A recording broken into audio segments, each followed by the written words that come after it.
Je suis, par exemple, hostile à la présence des enfants au restaurant le soir. Je pense que dans les restaurants, les enfants devraient être interdits le soir.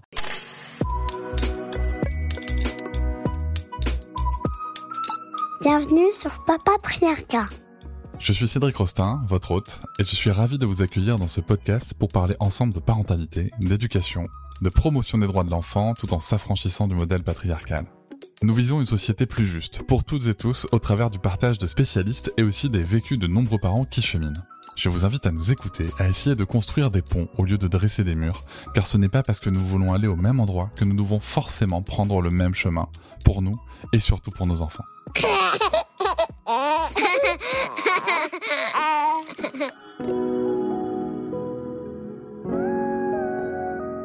Aujourd'hui, j'ai le plaisir de recevoir Laurence Rossignol. Elle est juriste de profession, sénatrice du Val-de-Marne, actuellement dans son 3e mandat.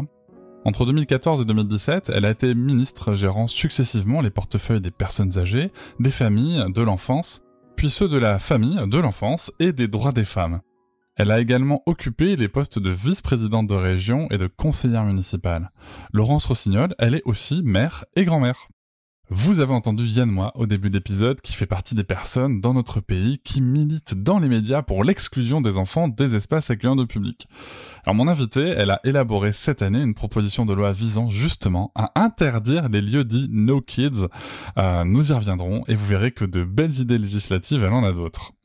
Ensemble, nous allons plonger dans des discussions essentielles sur la protection de l'enfance, les droits des enfants et les défis rencontrés par les familles, y compris monoparentales.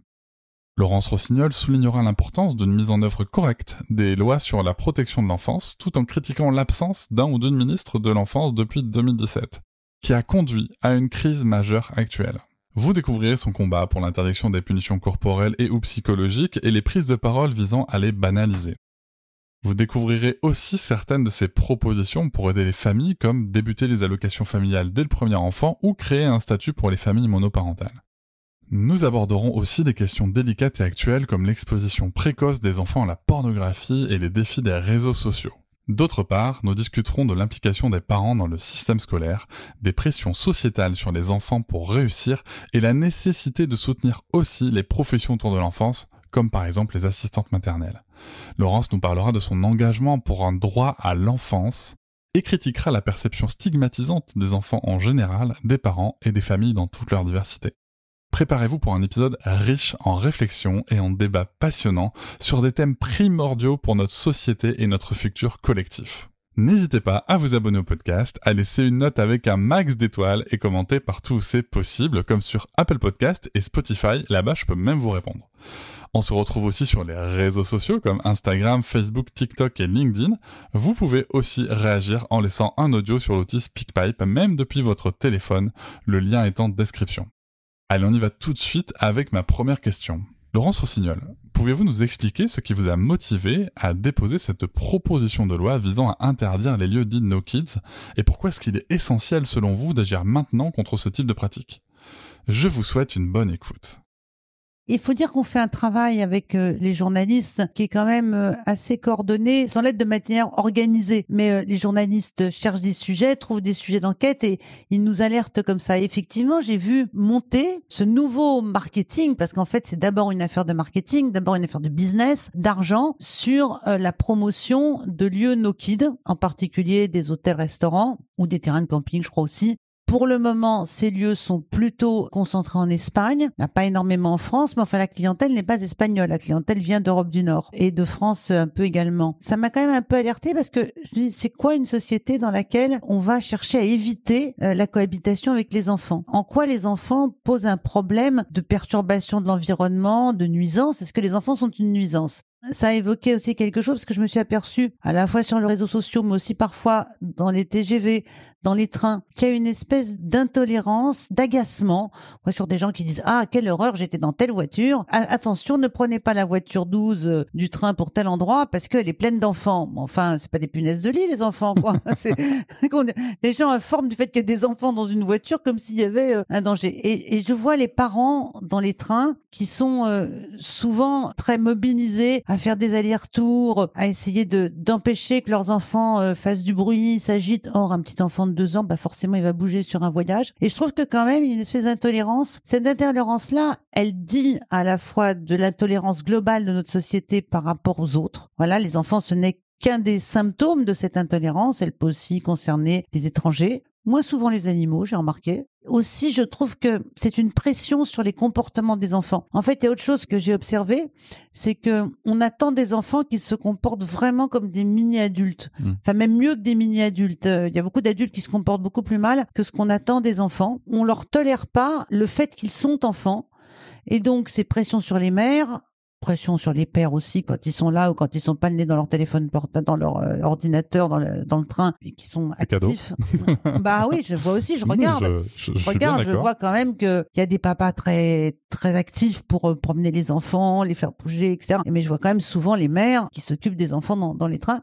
Et donc, c'est deux choses pour moi, à la fois l'intolérance de la société et à la fois leur refus d'accorder aux enfants le droit d'être des enfants. J'ai pris l'initiative d'une proposition de loi qui consiste à étendre l'article du Code pénal qui concerne les discriminations, à l'étendre aux enfants. En fait, tel qu'il est rédigé, le Code pénal prévoit déjà de sanctionner une discrimination fondée sur l'âge. La compréhension qu'on a de cet article, c'est que ça concernerait plutôt l'âge avancé. En fait, c'est un article qu'on utilise quand il y a de la discrimination à l'embauche en raison de l'âge, mais on pense pas que cet article, il peut aussi être utile pour les enfants. Donc ma proposition de loi, elle vise à vraiment préciser et bien inscrire que ça concerne les discriminations à l'encontre des enfants. Oui, tout à fait, je vous remercie. Je renvoie l'auditoire justement à l'épisode avec la docteure Lélia Benoît, je ne sais pas si vous la connaissez, pédopsychiatre et sociologue, qui a travaillé sur le sujet de la notion d'infantisme en fait, et qui nous avait expliqué que justement il y a ce qu'on appelle l'agisme, dont on parle souvent quand on vise les catégories seniors par exemple, etc. Et l'infantisme qui vise plutôt les enfants et les adolescents et qui est en fait quelque chose d'assez culturel chez nous. Et ce que vous dites le souligne très bien, je trouve, parce qu'en fait on a une partie de code qui est là, mais qui en fait n'est jamais utilisé pour défendre les enfants alors que ça pourrait. Et donc votre proposition de loi, si je comprends bien, vise justement à recadrer tout ça pour que les enfants soient bien protégés aussi par ces textes-là. Ma proposition de loi, elle a surtout contribué à installer et renforcer un débat de société. Ouais. Nous devons réagir collectivement en disant que ceci n'est pas acceptable et que ceci n'est pas possible. Vous nous avez dit tout à l'heure qu'il faut voir plus large, en effet, que ça dit plus de choses de la société. En quoi, selon vous, la discrimination comme ça des enfants dans certains lieux publics, ça dit quoi de la société de manière plus large? Cette place des enfants, elle dit quoi de nos sociétés aujourd'hui? Vous avez parlé de l'intolérance à l'autre, mais spécifiquement en termes de discrimination. En fait, c'est ça que ça dit. Ça dit d'une société qui n'accepte plus aucun perturbateur dans son environnement de confort. Des individus qui organisent leur confort de vie et dans leur confort de vie, il n'est pas prévu qu'il y ait des perturbateurs. Et si les gens qui dans le TGV vous disent « j'ai quand même pas payé une place de première pour être dérangé par des bébés », si les parents aussi ils ont payé une place de première et ils ont le droit avec leurs enfants. C'est ça que ça dit. Et comme quand même on voit que globalement, on a d'autres indicateurs, on a d'autres mesures pour constater que notre société est en partie, c'est toujours pareil, parce que par certains aspects, notre société est plus tolérante sur certains sujets, et en même temps, on voit qu'il y a des crispations. Cette tolérance qui s'accroît, elle provoque aussi des crispations, des réactions à la tolérance. Mais on voit aussi qu'il y a globalement une intolérance aux autres, une intolérance à la différence qui est présente, qui s'exprime, qui est assez décomplexée. En fait, moi, je suis comme tout le monde quand je suis toute seule dans le train et qu'il y a un petit à côté de moi qui passe tout le voyage à faire des allers-retours, à monter sur la table, à faire du bruit. Au bout d'un moment, je me dis, vivant qu'on arrive, mais j'ai un surmoi. Je sais qu'il ne faut pas, que je ne dois pas manifester quoi que ce soit. Et c'est ça qu'a sauté. C'est la capacité des gens à se dire non, je ne peux pas manifester à l'égard de ces jeunes parents le fait que leurs enfants me dérangent, que qu'ils en fassent, mais qu'ils aillent jusqu'au bout du voyage avec lui. Et qui galèrent sûrement aussi de leur côté. Et je rappelle aussi pour les gens qui nous écoutent que l'enfant, lui, il n'a pas le choix de subir son besoin de mouvement, etc. Nous, on a le choix d'avoir un casque anti-bruit, par exemple. Aussi. Voilà. Par exemple, ce sont des choses qu'on peut mettre en œuvre. Dans vos actions politiques, puisque là on parle aussi des difficultés des parents, vous liez souvent le droit de l'enfant avec le soutien aux parents. Alors ça c'est quelque chose qui m'intéresse particulièrement. Pouvez-vous nous expliquer comment ces deux dimensions s'articulent et se renforcent mutuellement dans vos politiques? D'abord, peut-être pour vous dire une chose, c'est que maintenant, je complète droit de l'enfant avec droit à l'enfance. Ce ne sont pas que des droits individuels des enfants, c'est un droit collectif à vivre une enfance et à ne pas être sommé d'être autre chose qu'un enfant quand on est petit. Donc je pense que maintenant je suis dans la promotion aussi d'un droit à l'enfance. Et puis bien entendu, pour moi, je lui soutiens la parentalité et droit de l'enfant parce que je pense que c'est pas facile d'être parent, quoi, aujourd'hui. C'est pas facile d'être parent. Je sais pas si ça l'a été davantage précédemment, mais en tous les cas, les parents aujourd'hui sont l'objet d'injonctions nombreuses, parfois contradictoires, d'une énorme pression. Quand je lis tout se joue avant 3 mois, mais c'est terrorisant l'idée que tout se joue avant 3 mois. Voilà, je me trouvais l'autre jour à dire à une jeune femme très proche de moi dans ma famille, et où la petite avait passé une mauvaise journée au centre aéré. Voilà, en gros. Et moi, je lui dis mais c'est pas grave. Elle va s'en remettre de sa mauvaise journée au centre aéré. Et puis toi, arrête de culpabiliser parce que tu ne t'es pas rendu compte avant qu'il n'aurait peut-être pas fallu qu'elle aille au centre aéré. Être parent, c'est faire des erreurs, bien entendu. Et se dire que non, tout ne se joue pas avant 3 ans. On n'est pas obligé d'être sous une pression terrible. D'abord, je trouve que la pression, elle commence très tôt. Elle commence dès la grossesse. Moi, je suis assez frappée aussi de l'ensemble des contraintes alimentaires qui sont aujourd'hui données à des jeunes femmes enceintes. Bon, j'ai souvenir que j'en avais un peu moins et ma mère sans doute encore moins. Tout est compliqué, voilà, tout est compliqué et il y a un enjeu. Et cet enjeu, il est lié aussi quand même au dogme et à l'ambiance économique et libérale dans laquelle on vit. En fait, je pense qu'il faut réussir ses enfants aujourd'hui. C'est ça qu'on dit aux parents. Il faut réussir des enfants. Les enfants sont devenus une espèce de performance. Comme on a des performances sportives, on a des performances dans le travail. Les enfants, c'est une performance.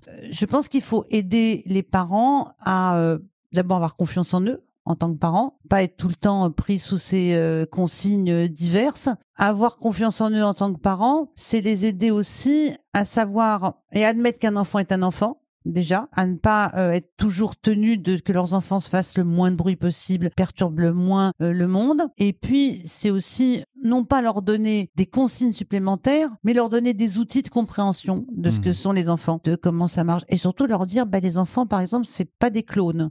Et quand on en a plusieurs, on se rend compte assez vite, en fait, que, je sais pas, moi, je sais toujours pas où est la part de l'inné et de l'acquis. J'ai un peu renoncé à ce sujet. En tout cas, ce que je observe, c'est que des petits-enfants sont différents. Donc, accepter que les enfants soient différents, se dire qu'on n'est pas responsable tout le temps de tout. Et je vois tellement de mères, en particulier, d'enfants plus grands, qui ont des soucis, qui ont des problèmes, dans une telle culpabilité. Je me dis que peut-être si on les avait plus aidées quand elles étaient plus jeunes, elles seraient moins dans la culpabilité aujourd'hui. Si elles avaient lu moins de magazines de performance, peut-être ça irait mieux. Et puis enfin, l'autre sujet qui est à mon sens, c'est le sujet majeur de tout ça. Là, ce que j'explique, c'est un peu de la sociologie. Mais ce qui est le plus important pour moi dans les droits de l'enfant, le premier droit de l'enfant, c'est le droit à son intégrité corporelle et physique. Donc, deux choses, bien entendu, les questions de violence sexuelle. Mais avant les questions de violence sexuelle, il y a les questions de punition corporelle et de violence physique. Et quand je dis qu'il faut soutenir la parentalité, c'est aussi pour apprendre et informer les parents. On le fait maintenant avec le Code civil au moment de la lecture du Code civil à l'occasion des mariages ou dans le livret de famille. Dire aux parents que non, on fera pas les enfants. On élève les enfants sans punition corporelle ni punition psychologique. C'est important parce que là, c'est vraiment le droit de l'enfant à ne pas être frappé et le soutien à la parentalité pour expliquer aux parents pourquoi il faut pas frapper les enfants. J'ai mené ce débat-là parce que, du coup, vous disent, mais moi, quand j'ai des petits, j'ai reçu une bonne fessée, ça m'a pas empêché de grandir et de m'en sortir. C'est pas comme ça qu'il faut raisonner. Et puis aussi, il faut les aider parce que, là encore, les injonctions diverses, les débats entre l'éducation permissive, la pas permissive, celle qui veut les mettre au coin, celle qui dit faut pas les mettre au coin. Mais c'est très perturbant. Donc, il faut un soutien à la parentalité qui mette les parents dans le rôle de parents, qui leur permettent d'assurer l'autorité que c'est d'être parent, le fait que c'est eux qui donnent les limites, c'est eux qui encadrent les enfants, c'est eux le patron à la maison, voilà. La famille n'est pas une démocratie, c'est une école de la démocratie, ce qui n'est pas exactement la même chose. Et il faut les soutenir en cela, et ça rencontre les droits de l'enfant quand on arrive sur la question des punitions corporelles, ou bien pire encore, la question des abus sexuels. Mais je ne rentre pas les questions des abus sexuels dans celui du soutien à la parentalité, parce que les abuseurs sexuels, les hommes incestueux, enfin les parents incestueux, savent parfaitement qu'ils ne sont pas dans l'exercice normal de la parentalité. Oui, tout à fait. Contrairement aux parents qui pourraient pratiquer ce qu'on appelle en France les violences dites éducatives ordinaires, et qui sont très culturelles et inscrites. C'est très intéressant, je trouve, ce que vous dites, que la famille n'est pas une démocratie, mais une école de la démocratie, parce qu'en effet, toujours conformément aux droits de l'enfant, par ailleurs, l'enfant peut décider, je pense à l'article 12, sur la décision qui le concerne, eu égard à son âge et à sa maturité, c'est bien, ça montre bien, ça rappelle bien aussi aux parents que, en fait, l'éducation permissive ou positive ou quoi, en fait, ça veut pas dire l'enfant fait tout seul, enfin, décide tout seul. C'est, on doit l'apprendre à prendre des décisions qui sont pertinentes, qui lui protègent lui et les autres, etc. Et j'aime bien cette idée d'école de démocratie, donc merci. Je renvoie aussi l'auditoire sur le fait que vous avez soulevé, qui a été aussi répété par le défenseur des droits des enfants, Éric Delemare, dans ce podcast, épisode 104, que le premier statut de l'enfant, c'est le statut d'enfant, en fait, avant d'être élève, avant d'être enfant d'eux, il a un statut avec des droits, donc merci de repointer tout ça aussi. Je trouve ça fascinant à quel point on voit que les gens qui sont impliqués dans la vie politique, institutionnelle et publique, qui sont constantes sur les droits de l'enfant, enfin, vous avez une vision qui est quand même très claire des enjeux, toutes et tous. Et c'est marrant parce que nous, en tant que parents, des fois, on est tellement pris dans notre truc, rempli de qu'est-ce qu'il faut faire, pas faire. On oublie des bases, en fait. On oublie les bases, et ce côté très performatif que vous avez souligné aussi, ces enfants un peu comme des vitrines, en fait. Que disent nos enfants de nous-mêmes, s'ils sont réussis, est-ce que si on fait de bons enfants, c'est-à-dire que je suis un bon parent ou pas? Parce qu'en fait, on sait pas. Il peut se passer plein de choses. Mais je vous rassure par rapport à ce que vous disiez sur le fait que les gens qui sont comme moi investis de manière politique institutionnelle sur les droits des enfants, sur la parentalité, ont une idée très claire. Mais en tant que parent, on est comme les autres. Vous avez galéré comme tout le monde. Vous avez été ministre des familles, de l'enfance et des droits des femmes. Quel bilan tirez-vous de vos actions à ce poste pour les droits de l'enfant et le soutien de la parentalité? Est-ce qu'il y a une mesure dont vous êtes particulièrement fier sur ce sujet? Peut-être avant dire un mot sur la cohérence de l'intitulé de ce ministère, parce que quand il a été créé, il y a eu une réaction assez vive de certains des milieux féministes, disant mais enfin enfance, famille et droits des femmes dans le même ministère, mais c'est Vichy, c'est le retour à Pétain à la famille traditionnelle, comment est-ce possible? Et j'avais dit à cette époque, et ça s'était d'ailleurs assez rapidement dénoué, que ce ministère avait du sens parce que c'était moi qui étais ministre des familles, de l'enfance et des droits des femmes. Et je continue de penser qu'il y a une cohérence. Pourquoi? Parce que moi, j'ai abordé ce ministère en féministe. Le même ministère, le même intitulé, entre les mains d'une ministre ou d'un ministre de la droite identitaire, hyper conservateur, pourrait être une catastrophe. Tout à fait, oui. Je dis ça avant que quelqu'un ait l'idée de faire la même chose dans le contexte actuel. On a remarqué déjà qu'on a une ministre de la famille et plus des familles. Oui, déjà. Par exemple, pas de côté un peu alarmant. C'est pas neutre parce que moi, quand je suis rentrée en 2014, j'avais la famille et j'ai demandé le changement d'intitulé très rapidement pour passer au ministère des familles, justement. En fait, c'est un ministère qui était très cohérent parce que je l'abordais en féministe et parce que j'avais abordé précédemment les politiques familiales depuis 2014 et les politiques d'enfance, génériquement les politiques liées à l'enfance, en féministe. Et donc, le fait d'avoir les droits des femmes avec, ça m'a permis de faire le lien entre des sujets sur lesquels le lien n'était pas forcément fait auparavant. Dans les choses dont je suis fière, c'est-à-dire que, par exemple, j'ai fait le premier plan de lutte contre les violences faites aux enfants. Pourquoi j'ai pu faire ce premier plan de lutte, plan triennal, interministériel, sous la même forme que celui qu'on le faisait pour les violences faites aux femmes? Pourquoi j'ai pu faire ça? Parce que j'avais l'outil violences faites aux femmes et j'ai déployé pour les enfants la même méthode. Parce que à un moment donné, quand vous avez les violences faites aux enfants et les violences faites aux femmes, vous vous rendez compte que les victimes changent, mais les auteurs sont à peu près les mêmes dans les deux cas. Les procédés sont les mêmes. Et les procédés sont les mêmes. Les mécanismes sont les mêmes. Les mécanismes de contrôle coercitif, Exactement. les mécanismes de domination, d'autorité inutile, enfin d'autoritarisme, de brutalité, voilà. Et ça a permis d'avoir ça. Ça a permis aussi d'avoir des politiques familiales très orientées sur les familles monoparentales. Parce que quand on a une approche droit des femmes, on se rend compte très vite que les familles monoparentales, c'est une part importante des familles maintenant, plus de 20%, parfois 30, 40% dans certains quartiers, 50% dans certains immeubles. On peut pas considérer que la politique familiale générique va les atteindre. Il faut des politiques spécifiques. Alors après, vous me demandez de quoi je suis le plus fière? Probablement de la loi sur la protection de l'enfance, de la loi de 2016 sur la protection de l'enfance. Avec cette loi, on a sorti la protection de l'enfance de l'angle mort des politiques publiques dans lequel elle était. Quand je dis j'en suis fière, immédiatement après, j'ajoute que j'en suis aussi extrêmement triste et frustrée. C'est-à-dire que cette loi de 2016 qui avait été élaborée selon une vraie méthode de concertation, puisqu'elle a été soutenue par l'ensemble des acteurs. Dans le comité de pilotage, il y avait l'IES, qui à l'époque était beaucoup moins connu qu'aujourd'hui. Il y avait l'IES Soufoc, il y avait Céline Gréco, vous devez la connaître aussi, des magistrats, des médecins. Et on avait mis en place un comité de pilotage qui nous a permis de porter tout un processus d'élaboration collective qui fait qu'effectivement la loi a été saluée partout. Mais cette loi, elle nécessitait un véritable service après-vente et un suivi constant. En fait, il y a que les lois fiscales qui s'appliquent automatiquement. Voilà, quand on dit le taux d'imposition va passer de 15 à 20, c'est pas besoin de faire campagne auprès de qui que ce soit et d'acculturer les inspecteurs des finances, les inspecteurs des impôts, ils vont le faire en appuyant sur le bouton, c'est automatique. Pour les lois comme la protection de l'enfance, il y a une partie qui est vraiment de nature normative, mais pour que la partie normative atteigne son but, il faut que les acteurs qui vont la mettre en œuvre la portent, l'appliquent et la respectent. Et comme après après 2017, il n'y a plus de ministre de l'Enfance, il a fallu attendre un moment pour qu'un autre nouveau soit nommé. Il y a eu une vraie rupture dans la mise en œuvre de la loi. Résultat, elle n'est pas appliquée partout, loin de là. Vraiment loin de là. Et on a la protection de l'enfance dans l'état dans lequel elle est aujourd'hui, où tout le monde comprend que les choses se sont terriblement dégradées. Honnêtement, en 2016, il y avait des soucis.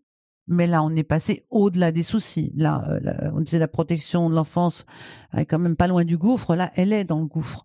Et donc, c'est à la fois une fierté et une grande souffrance de voir que cette loi n'a pas pu atteindre tous les objectifs qu'on lui avait fixés. Et puis, les familles monoparentales, on va peut-être en reparler si vous voulez. Le premier plan triennal de lutte contre les violences faites aux enfants, la loi sur la protection de l'enfance. J'ai initié le débat sur les punitions corporelles, ce qu'on appelle, moi, j'utilise pas le mot de violence éducative ordinaire, parce que je trouve qu'elles ont rien d'éducatif et rien d'ordinaire. Tout à fait. Mais c'est comme ça qu'on les appelle. Moi, j'appelle ça les punitions corporelles. J'ai initié le débat et je me rappelle, la première fois, ça a été un sondage contre moi. 80% des Français pensent que c'est pas grave, que ça fait pas de mal. J'ai tout entendu de la part toute une série d'animateurs télé, une bonne fessée pour Laurence Rossignol, blablabla. Enfin, tout.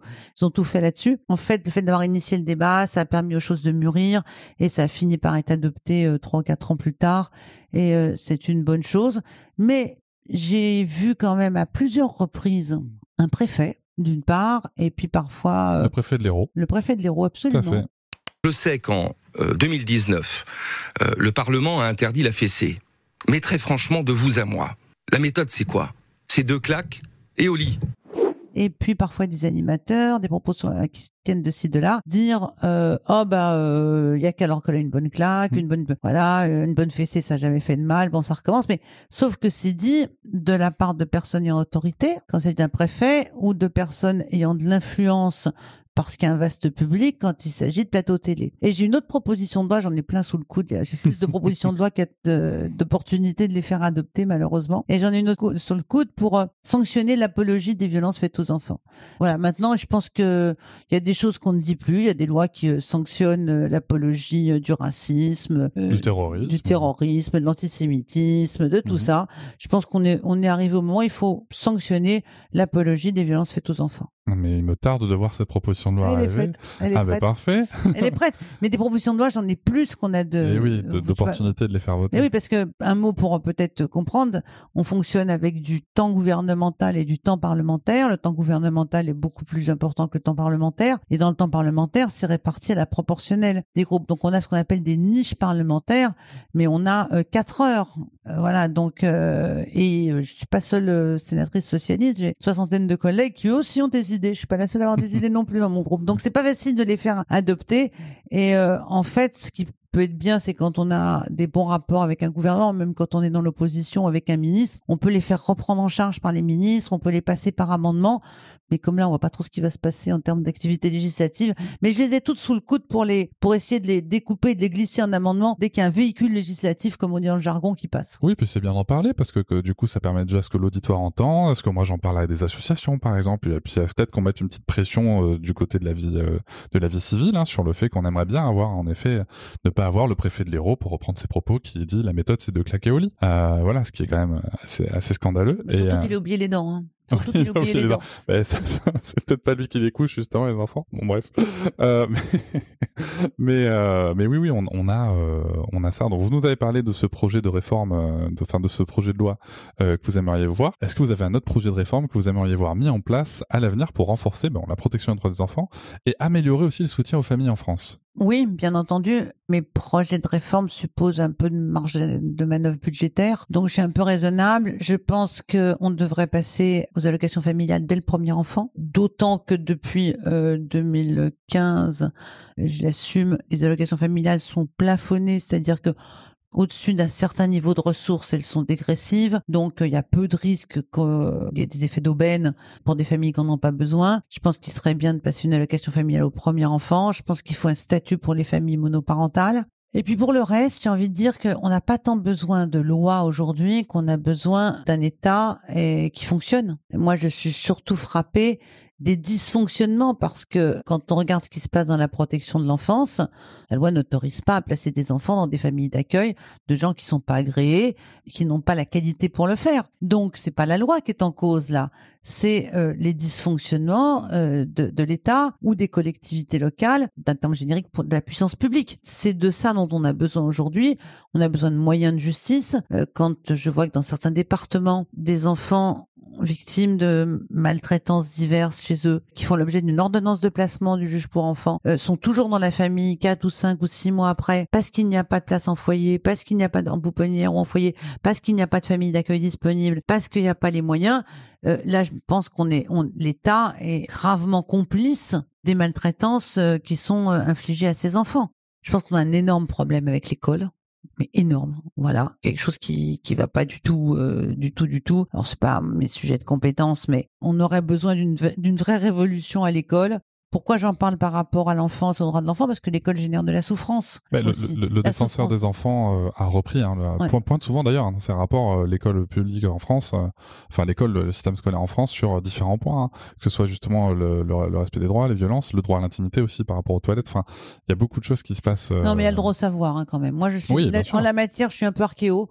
Je pense qu'il y a un droit à l'instruction. Non, bien sûr. Et que le droit à l'instruction n'est pas respecté pour les enfants, indépendamment de toutes les difficultés, les toilettes, tout ça je connais. Mais c'est pas possible que dans des classes de primaire, les enseignants vous racontent qu'il y a un tiers des enfants qui décrochent, complètement, qui sont ailleurs. Qui ont des troubles de la concentration, qui suivent pas, que les enseignants puissent pas gérer tous les enfants dans leur diversité. On a un vrai problème. Je pense que le droit des enfants au savoir et à l'instruction n'est pas respecté. Je vous rejoins du coup en plus maintenant que ma fille est scolarisée, je vois que il y a un sujet d'effectif, il y a beaucoup de choses en effet quand une institutrice, en tout cas pour ma fille là, elle est seule avec 28 enfants, faire des choses personnalisées, je sais pas si c'est possible en fait, mais on voit bien qu'en plus quand on se compare à d'autres pays, on voit bien qu'on n'est pas très très bon là-dessus. Vous revenez souvent sur les familles monoparentales. En effet, c'est un sujet tellement important aussi parce que ça rejoint profondément, je pense, le sujet féministe puisque ce sont principalement des mères. Vous avez soutenu des initiatives pour aider les familles monoparentales. C'est un groupe qui est souvent vulnérable. Quelles actions spécifiques avez-vous menées? Quelles actions aimeriez-vous mener pour ces familles? En quoi est-ce que ça contribue à la protection de l'enfance? Alors vous avez parlé déjà d'un statut juste avant, mais quelles actions pour ces familles monoparentales il faudrait vraiment mener? Et donc en quoi ça contribue à protéger les enfants aussi?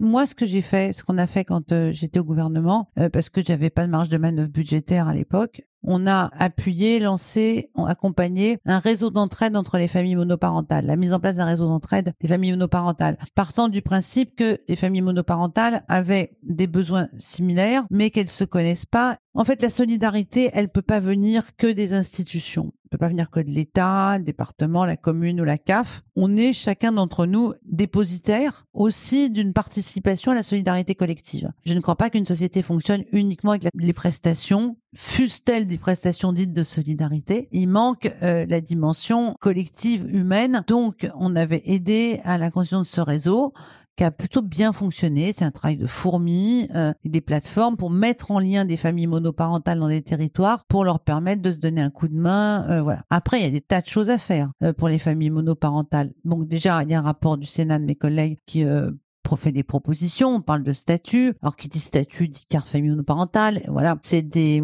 initiatives qui sont plutôt de nature matérielle également. Il y a une surexposition des familles monoparentales et donc de leurs enfants à la pauvreté, incontestablement. Et puis, on va quand même être assez prosaïque et pragmatique. Le gouvernement a fait voter, il y a 2 ans, au moment de la lecture du projet de loi de financement de la sécurité sociale 2024, le gouvernement a fait voter l'extension du complément mode de garde à 12 ans pour les familles monoparentales.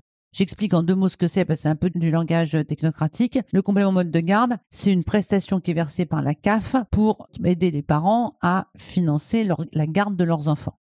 l'âge maximum doit être de 6 ans. Et ce qu'on avait obtenu, ce qui a été proposé, et le gouvernement avait suivi il y a 2 ans, c'était qu'il soit porté à 12 ans pour les familles monoparentales. Ce qui est très important parce que les mères monoparentales, si elles travaillent, il y a un risque de solitude accru pour les enfants et donc il y a besoin de garde complémentaire. J'espère vraiment que cette nouvelle prestation va pas être rayée d'un trait de plume sur l'autel des économies budgétaires et que le gouvernement Barnier va tenir les engagements du gouvernement Borne, je crois. Voilà, mais ça c'est concret. C'est comme toujours donc, quand on se parle de ces sujets, il y a à la fois une évolution du comportement de la société à l'égard des familles monoparentales. C'est intéressant, elles vous racontent qu'elles se considèrent toujours comme étant pas vues comme des familles normales. Soit elles font l'objet d'une forme de paternalisme, ah bah vous évidemment, comme vous êtes toute seule, vous pouvez pas y arriver. C'était un peu la position du président d'ailleurs au moment des émeutes suite à la mort de Naël, où les familles monoparentales avaient été pointées. C'était un peu la position du président. Hein. C'était très paternaliste. Hein. C'était paternaliste, c'était un peu comme stigmatisant. Et puis, si on veut aider les familles monoparentales, il y a moyen de le faire. Il faut davantage de structures collectives. Dans les mêmes quartiers où on montre les familles monoparentales, on observe l'assèchement des subventions à l'éducation populaire et donc l'absence de cadre de soutien collectif pour les mères et pour les enfants.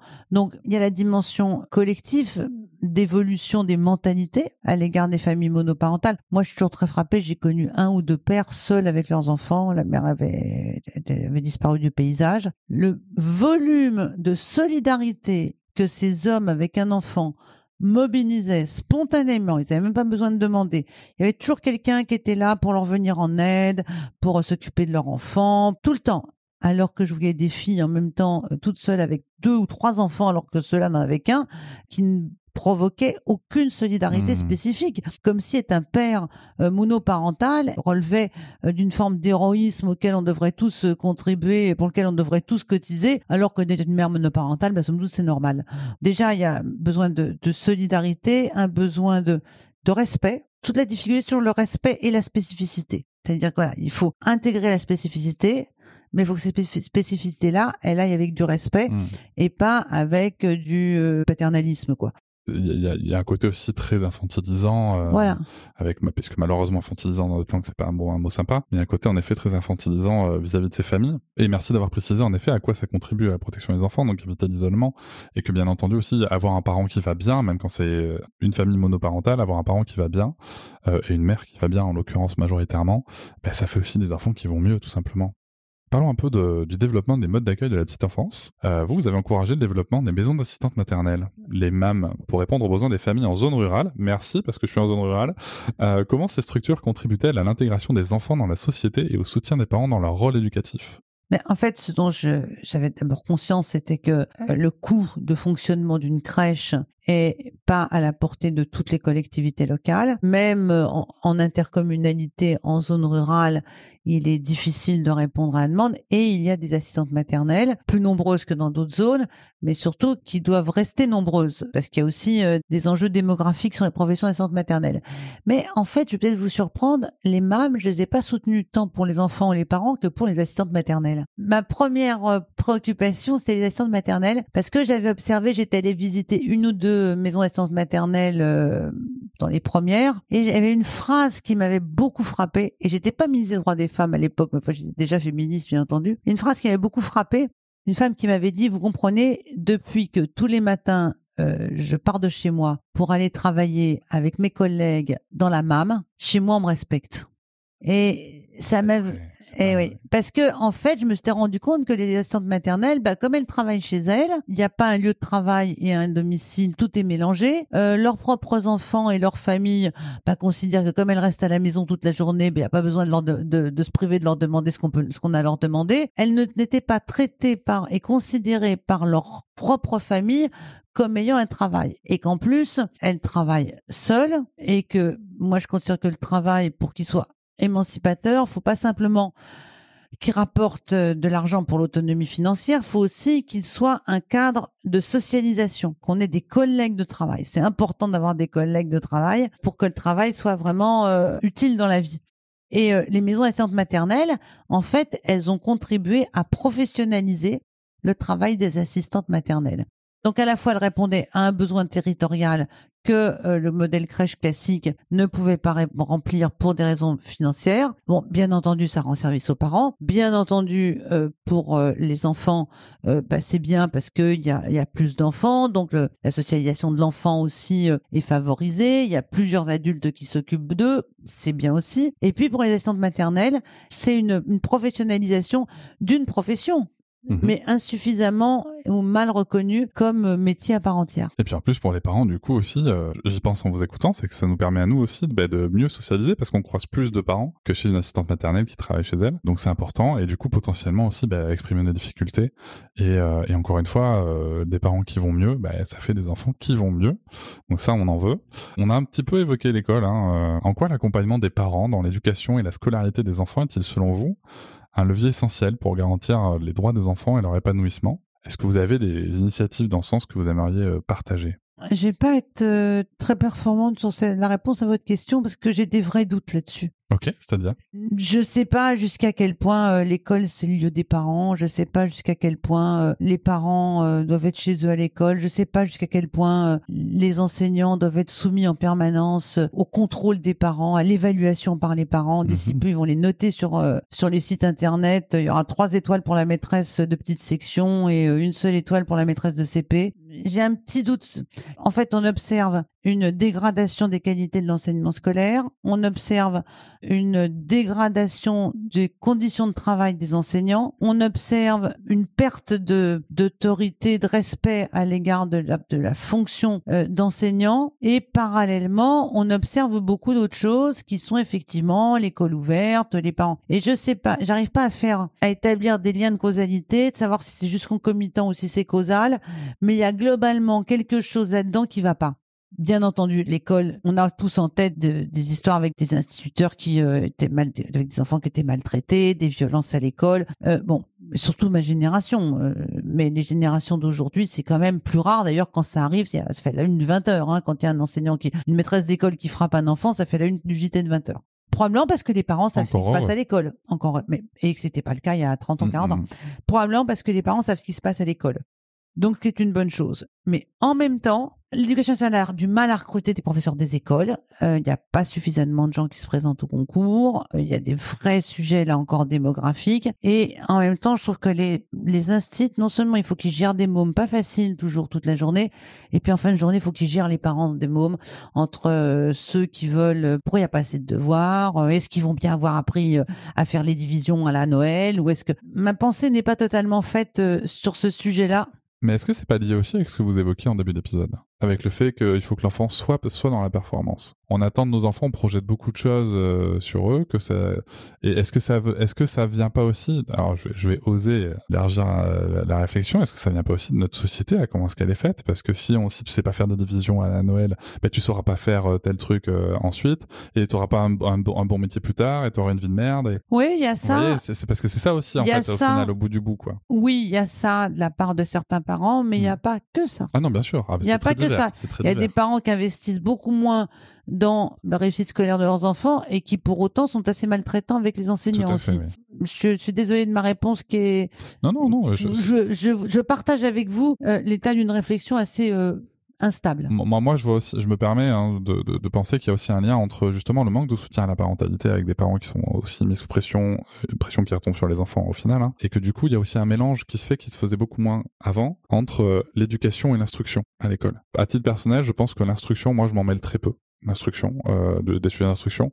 Et pour essayer d'éducation comportementale, par exemple, moi en tant que parent, s'il y a quelque chose à faire avec mon enfant en termes de gestion de comportement, d'attention, quoi, ça va être beaucoup mon sujet, mais l'instruction, je laisse ça aux personnes qui sont compétentes, en tout cas, et à qui je donne les clés de la confiance pour ce sujet-là. C'est peut-être cette séparation-là qui est plus diffuse maintenant. Je ne sais pas. J'ai pas assez d'expérience en tant que parent d'élève pour aller plus loin.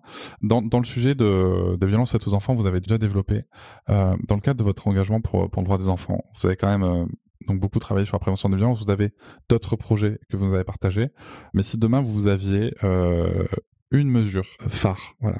Demain, c'est vous qui décidez pour travailler et sur la protection de nos enfants face aux violences et sur le soutien à la parentalité. c'est difficile de répondre à votre question parce que tout n'est pas égal. Il y a des enfants qui sont exposés dès la naissance à des violences lourdes. Il y a des enfants qui sont exposés à des négligences parentale. Il y a des enfants qui sont pas heureux. Je pense qu'on peut pas mettre exactement tout sur le même plan. Par exemple, quand on a fait avec le premier plan interministériel la campagne contre le syndrome du bébé secoué, Tout à fait. je pense qu'il y a un peu de résultats d'ailleurs. Il y a des violences qui sont mortelles pour les enfants. Il y a la question de l'inceste qui, moi, aujourd'hui, est majeure. Voilà, j'ai entendu l'autre jour un chiffre qui, pour moi, surplombe quasiment tous les autres.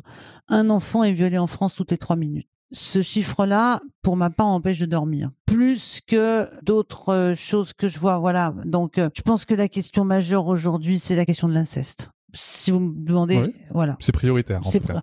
Bah, ça écrase tout le reste, quoi. Oui, tout à fait, oui. Et puis ça, de toute façon, ça va avec aussi. C'est que si on, de ce qu'on sait encore une fois, des mécanismes en jeu dans l'inceste, etc., c'est que si on lutte contre l'inceste, a priori, on lutte aussi contre beaucoup d'autres violences, quand même. Oui, c'est vrai, mais il y a une différence quand même. Je suis une grande militante contre les punitions corporelles, Oui. ou contre les violences psychologiques, mais il y a une différence entre craquer et engueuler son gosse parce qu'il vous a poussé à bout et les abus sexuels dans la famille, quoi. Bien sûr, complètement. Voilà, il faut. Il n'y a pas de débat. En fait, il faut faire attention dans le travail qu'on fait, nous, sur les droits des enfants, sur la protection de l'enfance. Il faut faire attention à bien continuer d'échelonner et d'étalonner ce qui arrive aux enfants. Voilà, je ne veux pas dire autant que tout n'est pas de la même nature et tout n'est pas égal. Voilà. C'est peut-être ce qui manque aujourd'hui dans les violences faites aux enfants. C'est qu'on n'a pas, contrairement, c'est un travail qui a été fait sur la violence faite aux femmes. Aujourd'hui, on a différentes catégorisations au niveau de la justice. On a échelonné quand même les violences, on les a nommées différemment, on les a catégorisées différemment. Aujourd'hui, chez les enfants, on n'a pas cette catégorisation-là. Et pourquoi ? Parce qu'il n'y a pas de sanction pénale. Oui, justement. Pourquoi ça existe pour les violences faites aux femmes ? C'est parce qu'on est tout à fait capable d'identifier la différence entre des coups et blessures et un féminicide et un meurtre. Ou un assassinat, parce que ce sont des infractions pénales. Mais pour les violences faites aux enfants, bien sûr, les violences sexuelles sont des infractions pénales, mais pour ce qui est des punitions corporelles, ce ne sont pas des infractions pénales, parce que on n'a pas franchi le pas, parce qu'on est resté dans le domaine civil, parce qu'il faut accompagner la société aussi là-dessus. Je trouve qu'il y a une part de tout ça qui relève de nous-mêmes. Je disais tout à l'heure, la solidarité ne peut pas venir que des institutions, que de l'État, des collectivités ou de la CAF. La protection des enfants, elle ne peut pas venir non plus que des institutions. Bien sûr. Moi, quand je vois des parents qui frappent des enfants dans un hypermarché ou au supermarché, où tout est fait pour que d'ailleurs les parents finissent par frapper les enfants, puisqu'on met en tête de gondole, quand on fait la queue à la caisse, tous les produits qui font envie aux enfants. Donc forcément, ça ne peut que mal finir cette affaire-là. Soit ça se finit avec des bonbons dans le panier, soit ça se finit par le gamin, il prend une claque parce que il fait un caprice devant. Mais moi, quand je vois des parents qui frappent des enfants, maintenant, j'interviens. Un jour, je vais m'en prendre une, c'est sûr, peut-être, mais j'interviens. Et j'ai toujours fait cette remarque, quand on voit quelqu'un qui frappe son chien, les gens ne laissent pas faire. Ils interviennent. Mais pauvre bête, pourquoi vous le frappez ? Faut pas taper les animaux. Vous avez quelqu'un qui frappe un gamin, les gens laissent faire, considèrent que même si ça les choque, ça relève de la liberté éducative. Donc on a aussi des batailles culturelles à mener autour de cette question de la liberté éducative, par exemple. Est-ce que la liberté éducative, que les courants réactionnaires et conservateurs revendiquent, est-ce que la liberté éducative, ça va jusqu'à, par exemple, avoir le droit de priver ses enfants de cours d'éducation à la vie affective et sexuelle ? Est-ce que un parent a le droit de décider que, non, sa gamine de 13 ans, elle ne saura pas ce qu'est un préservatif ? La réponse est non. Pour moi, est-ce que la liberté éducative va jusqu'au fait de secouer son enfant comme un prunier ou de le frapper ? La réponse est non. Donc, il y a quand même des concepts qui sont à recaler dans la société dans laquelle on est et sur les enfants. Pourquoi je suis la seule à intervenir ? Les gens se regardent, tout le monde est gêné par ce que ce petit enfant vient de prendre comme claque ou comme fessée, mais les gens osent pas intervenir. Bon, moi j'interviens. Je dis, madame, vous savez qu'il y a une loi, nana, on peut plus... Et c'est important de le faire. Oui, les gens le font bien pour les chiens, pourquoi on le fera pas pour les enfants, hein ? Oui, bien sûr. Et je pense qu'il y a, vous soulevez un point qui est vraiment important, qu'on a déjà un peu évoqué dans ce podcast ailleurs, c'est que c'est aussi parce qu'en fait, on voit l'enfant avant tout comme un objet éducatif en France, et non pas comme un sujet de droit. Alors que son premier statut, c'est d'être un sujet de droit. Et ça, on a quelque chose qui doit évoluer culturellement dans la société. Et comme vous le dites, on peut pas tout attendre des institutions. Donc la société civile, on doit se mettre en marche. Et justement, j'ai une question à vous poser par rapport, pour finir, Quel rôle les associations et acteurs de la société civile jouent et peuvent jouer dans la mise en œuvre des droits de l'enfant et du soutien à la parentalité? Comment est-ce que vous voyez une collaboration avec les institutions publiques pour amplifier l'impact des actions? Alors, encore sous le biais des violences, parce que on a évoqué toute une série de sujets de mise en danger des enfants. On n'a pas parlé des violences conjugales et des violences faites aux femmes. On n'a pas parlé de la justice qui continue parfois, beaucoup moins qu'avant, mais encore aujourd'hui, de considérer qu'un mari violent peut-être être quand même un bon papa, ou du moins un papa. C'est vrai. Non, mais tout ça fait partie. Ça, il y a beaucoup de sujets à traiter. On parle pas de la manière dont on accueille les enfants de victimes de féminicide. Il y a un seul département en France qui a mis en place un centre. Et on parle pas non plus du rôle des associations dans cette prise en charge. On va faire simple, hein. Les associations, il y en a de nombreuses. On a une belle vie associative dans ce pays. Selon là où on se trouve, elles sont plus ou moins nombreuses. En zone rurale, il y en a moins, mais il y en a aussi. Faut pas, voilà, avec des structures assez anciennes, enfin bien installées. En milieu urbain, il y en a plus. Faut pas compliquer. Faut les moyens pour les associations. Faut de l'argent.